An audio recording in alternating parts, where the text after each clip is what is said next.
જય શ્રી કૃષ્ણ મિત્રો, આજના વિડીયોમાં આપણે જોશું શુક્રવારે કરાતા સંતોષી માતાજીના વ્રત વિશે. આ વ્રત ક્યારે કરવું અને કેવી રીતે કરવું, તો ચાલો તે જાણીએ. એ જાણતા પહેલાં અમારા વિડીયોને લાઇક, શેર અને સબસ્ક્રાઈબ કરો અને કમેન્ટમાં જય સંતોષી માતાજી લખવાનું ભૂલશો નહીં. આ વ્રત શુક્રવારે પ્રાતઃકાળે સ્નાનાદિ કાર્યથી પરવારી પવિત્ર જગ્યાએ માતાજીને મૂર્તિનું સ્થાપન કરી, દીપ પ્રગટાવી, ધૂપ અગરબત્તી કરી વાતાવરણ પવિત્ર બનાવવું. સંતોષી માતાજીની સ્થાપિત મૂર્તિ પાસે એક પવિત્ર કળશ જળ ભરીને મૂકવો. કળશ પર એક શુદ્ધ પાત્રમાં ગોળ અને ચણા મૂકવા.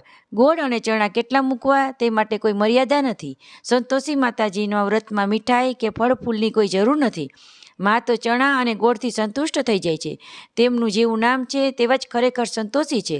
માતાજીના પ્રસાદમાં તો ફક્ત 10 પૈસાના ગોળ ચણા હોય તો પણ સહજ સ્વીકારી લે છે. સંતોષી માતાજીના ધ્યાન સ્વયં માતાજીની આરાધના છે. માતાજી તો ભાવનાના ભૂખ્યા છે.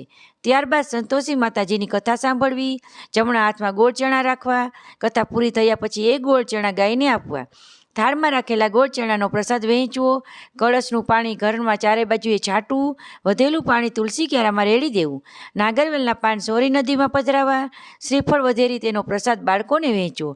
વ્રત કરનારે શુક્રવારે એકટાણું કરવું, ખટાશ ખાવી કે ખવડાવી નહીં. શ્રદ્ધાપૂર્વક વ્રત કરનારની તમામ મનોરથ પૂર્ણ થાય છે.